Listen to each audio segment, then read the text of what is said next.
are listening to the Battle Born Libertarian Podcast, the official podcast of the Libertarian Party of Nevada. Here's your host, Tyus France. Hi, everybody. Thank you for tuning into the Battle Born Libertarian Podcast. I'm your host, Tyus France. Sitting across from me, as always, is Alex. Thank you for being here. Thanks for having me, Tyus. Where have you been? I know you've been traveling. Oh, I went to Connecticut to see some family, and I've gone up to Tonopah and a few other cities in Nevada, and next week I'll be in Washington, D.C., actually, taking a class from the Leadership Institute. Wonderful. So, the moment we stopped recording last week, of course, tragedy struck, and I shouldn't say tragedy, events that were so newsworthy, they were almost inescapable hit, and I went, man, that's incredible content, and now there's more and more and more and more stuff to talk about. So we're going to go back in time a little bit, because the big rally in Charlottesville took place, which kind of became a spin-off to other rallies that took place, which has somehow turned into a war that doesn't make sense. So we now have a war where it is what should I say? It is free speech seems to be fighting against racism and vice versa, which are not opposing forces. So for some reason, everybody wants free speech. Yep, of course. And for some reason, everybody doesn't want racism, which, yeah, that makes sense too. And by circumstance or insanity, we now have these two sides against each other. So one of those sides is this group called Antifa. And I don't know a ton about Antifa, besides what I've looked up online. From what I understand, they kind of started off in the Berkeley Protests, is what I think is where they kind of sprung up on. And their name looks like it comes from the anti-fascist idea. That's where Antifa, anti-fascist, comes from. So during the Berkeley protests, they were seen throwing Molotov cocktails and smashing windows, which is, far from an anti-protest. That's inciting violence. That is violence. That's not something that I'm going to say is an okay thing to do. They later... there was the 82nd Avenue of Roses parade. There was some threats made. Quote, they said, "You've seen how much power we have downtown, and the police cannot stop us from shutting down roads. And please consider your decision wisely." So they basically made an anonymous email with that threat in there, saying, or else. And that shut down the 82nd Annual Roses Parade. So that brings us to Charlottesville. So the evening before Charlottesville, they had this parade, a really, really bad idea of a parade. And I think maybe, just for the positive intent side of this, maybe they were going for the candlelit visual kind of idea of it. But they ended up with tiki torches. Tiki torches are not particularly great weapons, but they really look like torches. And so a bunch of guys walking through a town carrying torches is a terrible idea. And that's exactly what they did. They were also... what was the actual event over? Was it a free speech situation? For Charlottesville? Yeah, what did it start with? I actually think that it was organized as a white supremacist organized march. It wasn't a white supremacist specifically? Okay, I should back up. So we're going to play a semantics game here, of course. Yeah. But I believe that officially it was organized as a white nationalist event. So you can see it as, and I'm bear with me, this isn't necessarily my opinion, but from what I've been explained, the difference between the two is that supremacists believe they're better. Nationalists is just like a celebration, if you will, of white culture, whatever that is. Okay, I apparently it was officially dubbed Unite the Right. So it was an alt-right thing, apparently. And that's really their rallying cry. That was their early preserve white culture thing. It's definitely not, again, I haven't seen necessarily the supremacist thing, but for sure, the organizers definitely wanted it to be an alt-right white nationalist. Sorry, I keep misusing my terms, but white nationalist movement. And so they had members of the neo-Nazis were there, they had the KKK were there, and the alt-right, which I guess were the organizers primarily, were there. And they came heavily armed. They were ready ready to be attacked. So they came very, very heavily armed, semi-automatic machine guns, things like that, and this pre-walk of carrying torches. So anyways, pretty bad idea to begin with there. But from a libertarian standpoint, protecting free speech, you've got to say even people with bad ideas have to have the right to speak, or you lose your right to speak. So at a certain level, I hate the idea, but I have to defend the Constitution, the First Amendment, which is within there. On the other hand, other people feel that just the speech itself is an act of violence. So people did show up with baseball bats, pepper spray, and basically had a small attack against their rally. Their rally was actually attacked pretty much earlier by the permits they got. They tried to do this all legally and above board. So they went out and got permits. The permits were then pulled by the city because the city was terrified that they were going to be a violent situation taking place. City was right. But so they pulled the permits. That was overturned, saying, "Hey, you can't do that. That violates the First Amendment." So they got their permits back, and then so there was some attacks, some baseball bats, some pepper spray. Surprisingly, during that, because like I said, the alt-right was heavily armed. No bullets were fired, from what I understand. Nobody was shot. So that's impressive. However, somebody was killed when a car basically went careening into some people. There's a bunch of arguments as far as what happened. There is video of that car being hit by a baseball bat. Whether that was why the car was zooming off, it doesn't really matter. What matters is violence took place here. That it started off as a rally. Violence took place.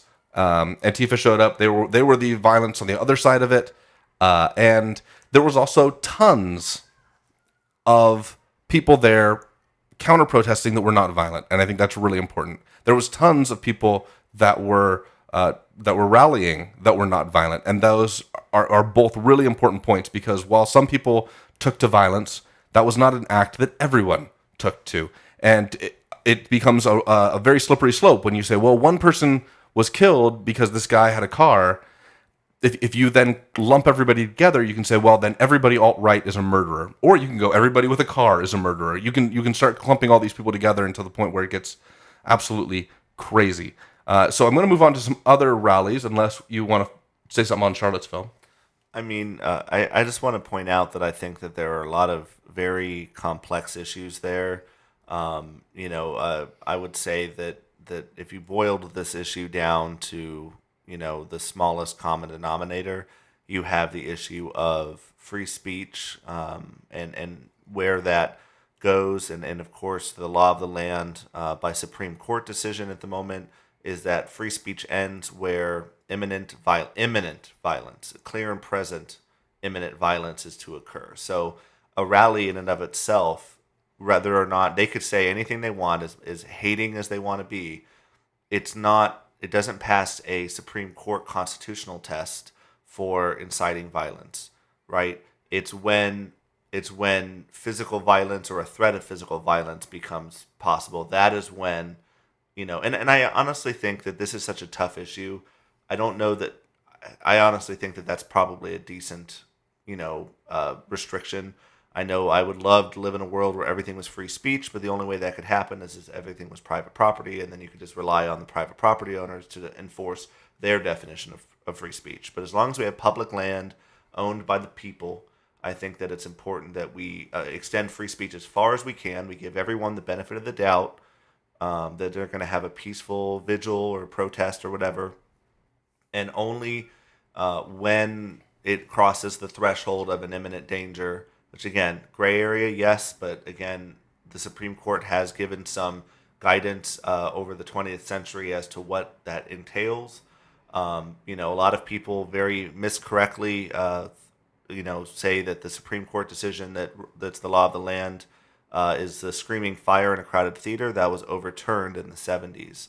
Was that overturned? I didn't know that. Yes, it was. So I actually looked this up as a result of this. Penn and Teller, in their show, specifically do a bit around that, where he's juggling torches, catches it on the wrong end, and starts screaming, fire, fire. And then he goes, see, you can do that. Yep, and you can. And Penn Jillette, he is just brilliant. He researches everything. He's an extremely intelligent guy. So shout out to Penn. And Penn and Teller, I love their show because they go over such complex issues, and they do it in what I think is a meaningful way. But again, back to the main issue here is people have to know that we have made some, probably I would say, very important steps to, over the 20th century, roll back free speech. Because again, the fire in a crowded theater decision was used to prevent the Socialist Party from handing out Dodge the Draft petitions. Okay, do the story. I'm sorry. No. You just have to lay that out as a story. So what was going on, and then why did that end up being that way? So just like in Russia and in other areas of the world, America had its own socialist movement, and I would say that they're pretty big and growing today. But at the time, they were probably kind of peaking for the 20th century.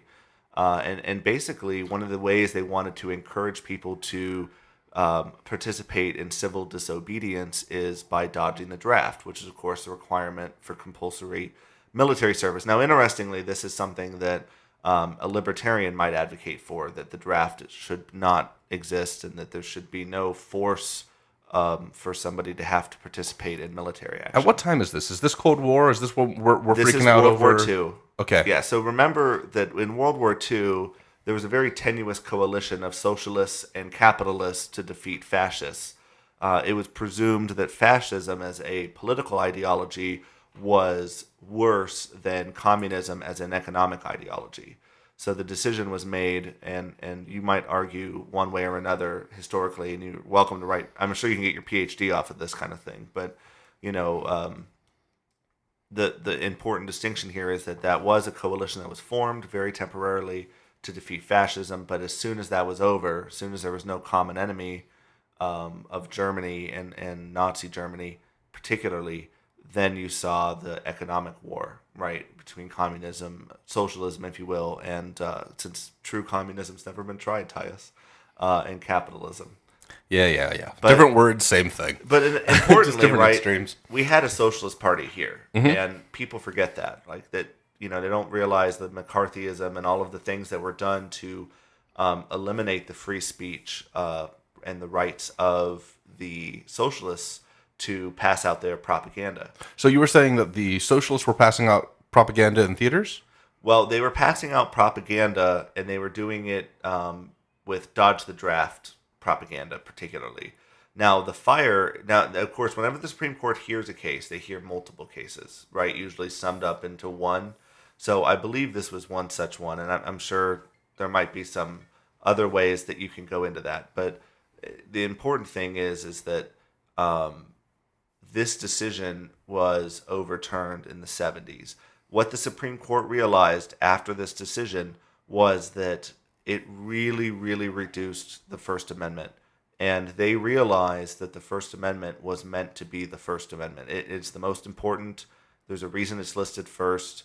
The freedom of speech should not be reduced because you don't like what they're saying.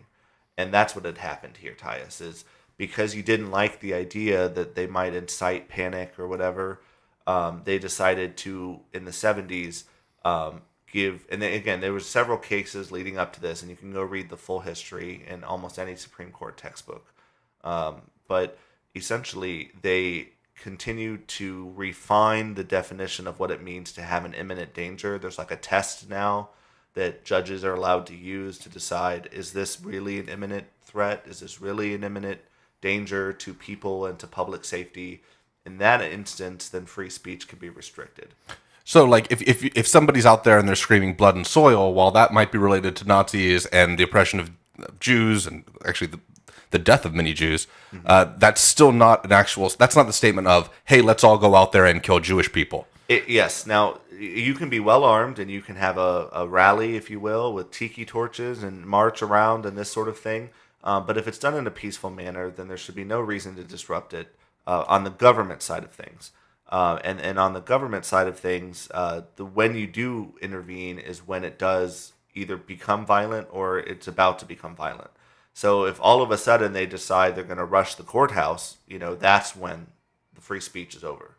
But there has to be a clear and imminent threat it has to be a specific threat, if I'm remembering correctly. So it's not enough to say, well, I hate white people and I wish they were all dead, or I hate black people and I wish they were all dead. It has to be a specific threat, like I'm going to plant a bomb in this, black neighborhood, or I'm going to, shoot this judge. It has to be something where that's no longer free speech, and that's why you can't. But yelling fire, you can yell fire all you want, and most people, once they realize there's no fire, are going to go, look at this asshole, And that's the thing, is you yell fire in a theater, but guess what? The theater's not government property. Well, most aren't. Most are privately owned. You yell fire in a theater, they're going to just kick you out because you're disrupting people. I mean, it has nothing to do with your free speech. It has to do with private property, and this is why I think from a libertarian perspective, the argument for private property is so strong and so compelling, is that the same free speech restrictions that people so desperately want can only be achieved with private property ownership. For example, you can't come into my home and have a white nationalist rally. Sorry, it's my home. But because there's public-owned land, you can do it there. Because, again, we can't allow the government to begin to decide what's morally right. That's not something that the Founding Fathers would roll in their graves if they thought that was happening. And unfortunately, I think you and I have both talked about this before. We're kind of in that slippery slope. Oh, yeah. It's, we're rolling downhill right now. So there's so many directions I want to take this, but let's go back to some of these rallies because I think some of them are important. Before I get off of Charlottesville, I'm kind of curious on your opinion as far as where all these white supremacists came from. I've heard a few different arguments. I've heard one that, well, Trump is a white supremacist, which, by the way, if he were, he'd probably say it. So I've heard once we had white supremacists in office, suddenly it became okay for everybody to come out of the shadows. I've heard that argument. I've heard a second one is that they were just hiding out for years and years and years. We've had all these neo-Nazis around us, but we just never knew it. And then the third that I've heard is that so many people have been called Nazis lately because if you say anything that isn't aligned with the left, they just jump and say, well, you're being a Nazi. And so now people are just being like, well, if you think I'm being a Nazi, well, I'll just put the swastika on my arm because you're being ridiculous. So I've heard those three arguments, all three of which do not sound like good arguments to me. And I don't have another excuse. I don't have another outcome besides maybe the fact that perhaps that was all of them. Like maybe it is a very small population, but that was about as big of an organization as they could make. What do you think? Where are these coming from? I mean, certainly I don't know, but I would surmise that like all political and social movements, they rarely ever die out. So you still find people who think the earth is flat, even today. You still find, I know that these things sound like conspiracy theories, but there is a small group of people that think that there's some global conspiracy about the food, about the water, about the air, about whether the earth's even fucking round. I mean, you can find these groups of people, no matter how absurd. I mean, some that we would all of us, put our hands in and say that that's ridiculous, and yet you'll still find these groups of people. So I think that the white nationalists, or even if I might go so far as the white supremacist movement, never died out. In fact, it's always been there, it's always been alive, and it's always been kicking. But the advantage of their advantage now is the internet. I think that the internet allows people to connect in a wonderful and marvelous way, and sometimes that wonderful, marvelous way can be terrifying because, again, the same internet that brought together everyone that all your loved ones and your family and friends on Facebook and this sort of thing, it brings together terrorists, it brings together white supremacist movements, it brings together bomb makers, it puts instructions for how to do these sorts of things on the internet. But the thing you can't do is you can't say, well, let's censor the internet. or let's censor the speech, right? Of course not. You're not suggesting that. I would never. You're not suggesting that, but I think it's important to point that out because many people are moving in the direction of let's limit free speech. Let's make sure these technologies can't be encrypted so that that's not a possibility. And one of the powerful things around freedom of association, we don't like Nazis associating with Nazis, right? But one of the important and powerful things about freedom of association is it also grants you freedom to not associate. It gives you the right to not have to be with these people that you find atrocious. You can just say, you know what? I'm not going to be a part of that. I'm not going to support that. I refuse to. And if you take away freedom of association, it lumps us all together where suddenly you are forced to associate with those people. Let's move on to some other rallies that took place. So following shortly after the Charlottesville one is we had a Patriot Prayer rally in San Francisco.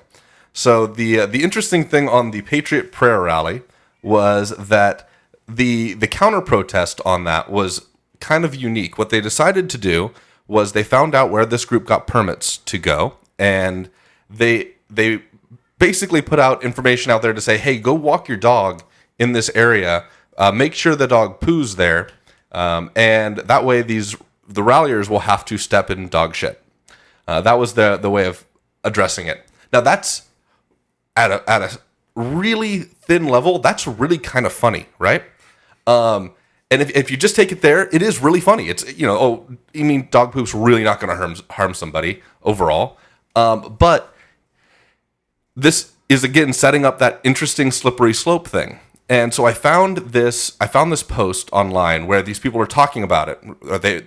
It starts off by just putting it up there and making kind of fun of the idea. And then it gets into a relatively serious back and forth, which in the end showed kind of a leftist agenda that was particularly dark. So I'm going to read this post.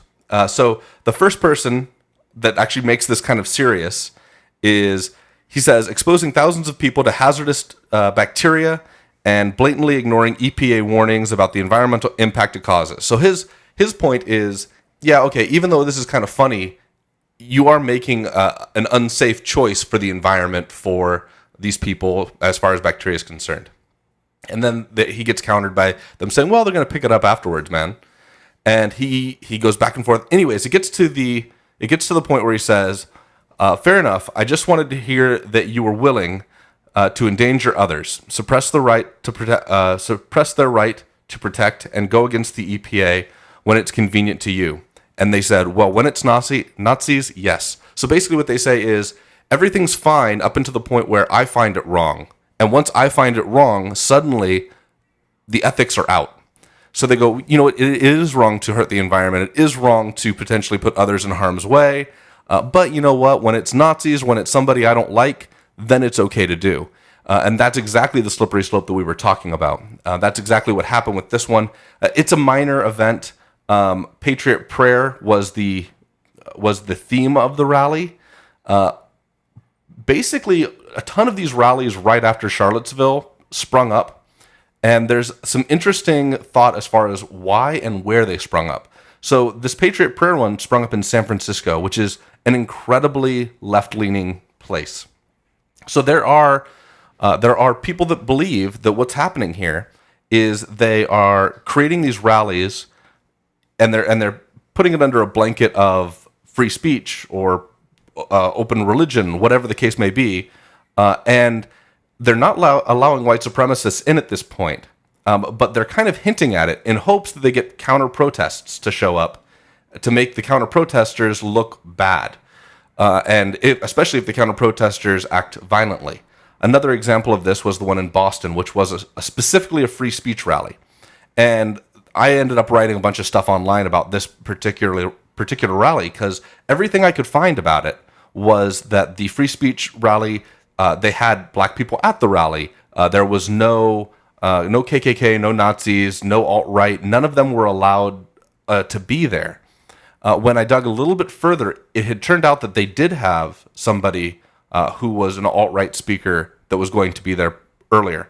This rally got completely overrun. The anti-protesters, I think there was different reports where it was like 20 to 40,000 people.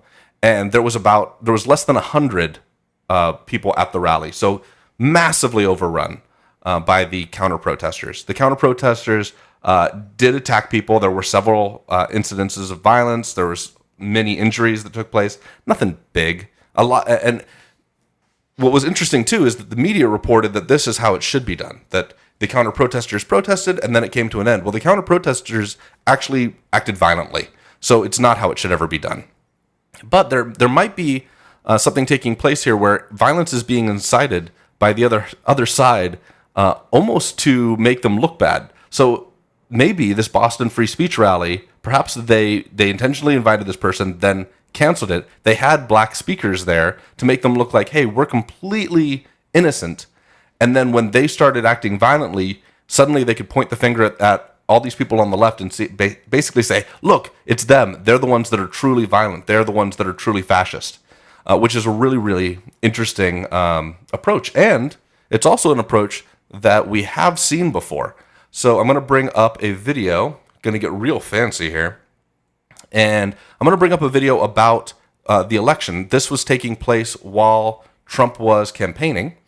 And this is about how during Trump rallies, they intentionally, apparently, brought in violence just to be able to report on it. So here you go. I'm going to play it up in the upper thirds here. Maybe. Operatives hired political activists working in coordination with the DNC to instigate violence and incite reactions at Trump rallies. And in one of the undercover videos, Scott Fovel, a subcontractor for a DNC-hired firm called Democracy Partners, supposedly explains just how he does it. According to the undercover videos, it was this man the Democratic National Committee turned to organize the work. Bob Kramer is the husband of Illinois Congresswoman Jan Schakowsky. He's part of a group called Democracy Partners, and he too was caught on undercover video, here explaining how he was hired by the Democratic National Committee to stage counter demonstrations and press conferences wherever the Trump campaign showed up. Both the DNC and the Clinton campaign deny any coordination with anything involving the incitement of violence. Okay, so I bring that video up not because that might not be what's happening here at all, but I want to bring it up as a possible. It's clearly happened in the past, and we're not talking about like distant past. That's relatively recent.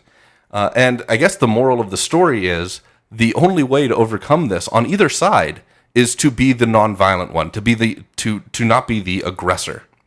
What are your thoughts? I think you exactly hit the nail on the head there, Tyus.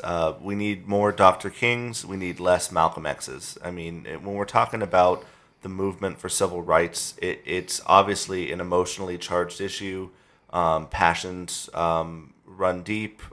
Anger. There's a lot of anger on every side. But we have to remember that, you know, the leaders we should be idolizing are the ones that led peaceful protests and counter-protests, in fact. Even when they were being sprayed down by police and dogs were being unleashed, they were unwavering in their use of nonviolence. And those are the people that I think we need to be emulating. And not just for libertarians, but for all people who are protesting.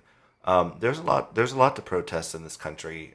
We incarcerate more people than any other country in the world, and that includes North Korea. I mean, it's just kind of absurd, right?